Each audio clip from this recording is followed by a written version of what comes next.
नमस्कार, आप सभी विज्ञ साथियों को चैनल पर आपका हार्दिक स्वागत और अभिनंदन है। आज के इस वीडियो सेशन में हम निबंध के टॉपिक पर चर्चा करने वाले हैं।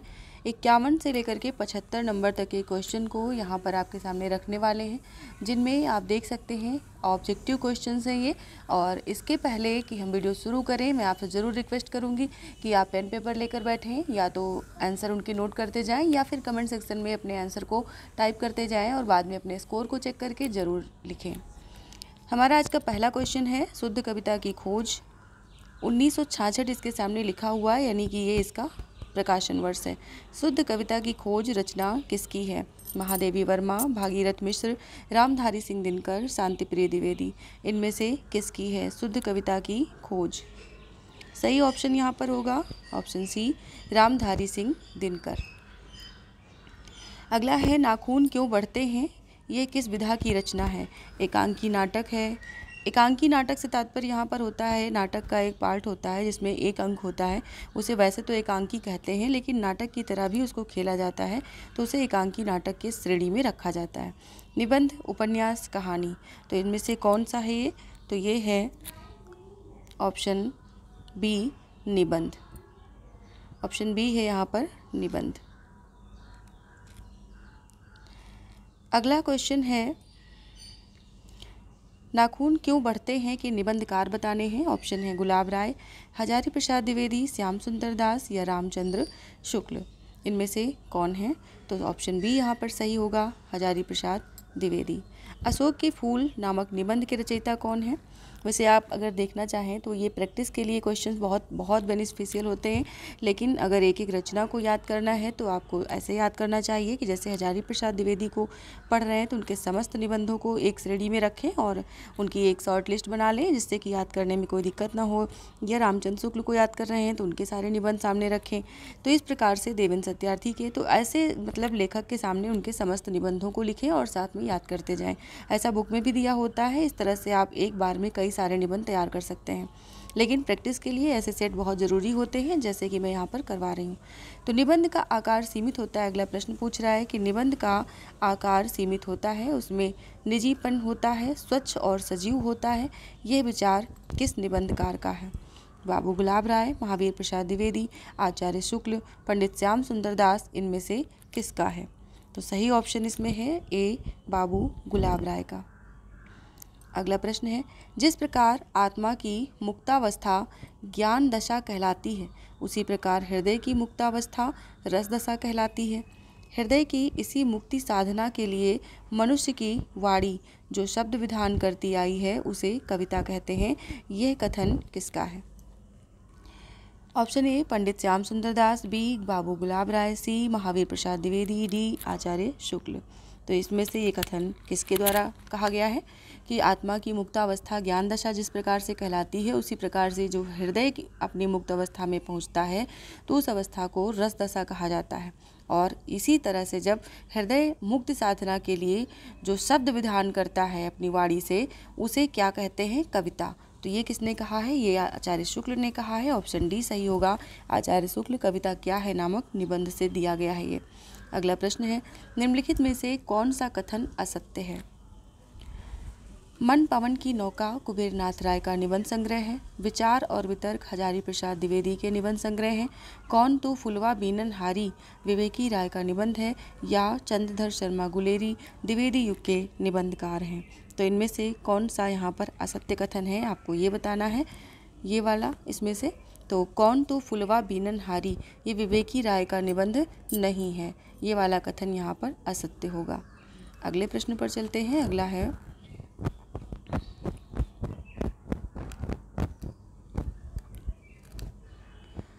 निबद्ध या निबंध काव्य कौन नहीं है? निबद्ध या निबंध काव्य कौन नहीं है?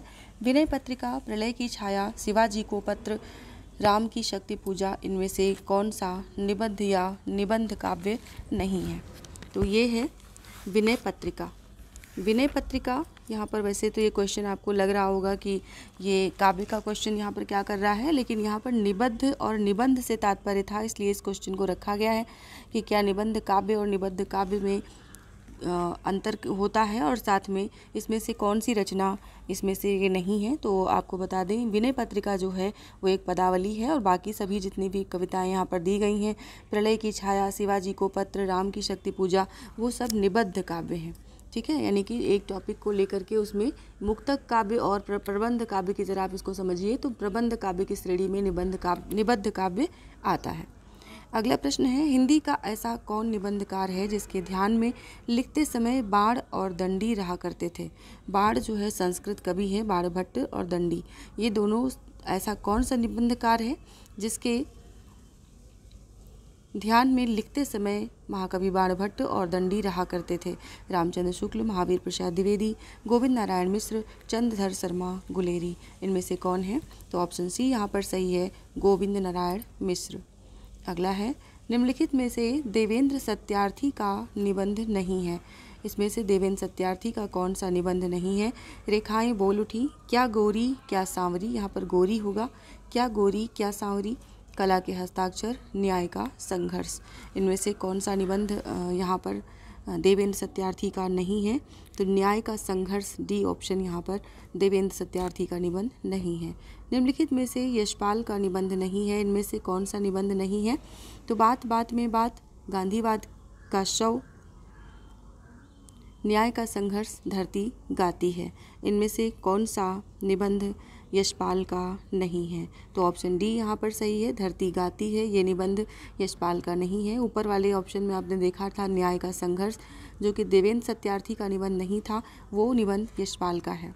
अगला प्रश्न है, साहित्य सुमन निबंध किसका है। हजारी प्रसाद द्विवेदी, महावीर प्रसाद द्विवेदी, बालकृष्ण भट्ट, महादेवी वर्मा, इनमें से किसका निबंध है साहित्य सुमन। तो साहित्य सुमन निबंध के लेखक हैं ऑप्शन सी, बालकृष्ण भट्ट। कविता हृदय को लोकमान्य भाव भूमि पर ले जाती है, यह कथन किस निबंधकार का है। हजारी प्रसाद द्विवेदी, डॉक्टर नगेंद्र, रामचंद्र शुक्ल, डॉक्टर रामविलास शर्मा, इनमें से कौन निबंधकार है जिसने ये कहा कि कविता हृदय को लोकमान्य भाव भूमि पर ले जाती है। तो सही ऑप्शन यहाँ पर है doctor Ramvilas Sharma, option D. अगला है, साहित्य सहचर निबंध किसका है। हजारी प्रसाद द्विवेदी, महावीर प्रसाद द्विवेदी, बालकृष्ण भट्ट या महादेवी वर्मा का। तो इसमें से सही ऑप्शन होगा आपका हजारी प्रसाद द्विवेदी, यानी कि ए ऑप्शन। अगला है, साहित्य सीकर निबंध किसका है। हजारी प्रसाद द्विवेदी या महावीर प्रसाद द्विवेदी या बालकृष्ण भट्ट या महादेवी वर्मा, इनमें से साहित्य सीकर निबंध किसका है। तो ऑप्शन बी यहाँ पर सही होगा, महावीर प्रसाद द्विवेदी। साहित्य से दोनों संबंधित हैं, एक है साहित्य सहचर जो कि हजारी प्रसाद द्विवेदी का है और एक है साहित्य सीकर जो महावीर प्रसाद द्विवेदी का है। अगला प्रश्न है, वह पूर्वीपन की परवाह न करके अपने बैसवारे की ग्राम्य कहावतें और शब्द भी बेधड़क रख दिया करते थे। शुक्ल जी की इन पंक्तियों का संबंध किससे है। भारतेंदु, बालकृष्ण भट्ट, प्रेमघन, प्रताप नारायण मिश्र, इनमें से किसके लिए उन्होंने ये कहा है रामचंद्र शुक्ल जी ने। तो ये कहा है ऑप्शन डी, प्रताप नारायण मिश्र के परिप्रेक्ष्य में।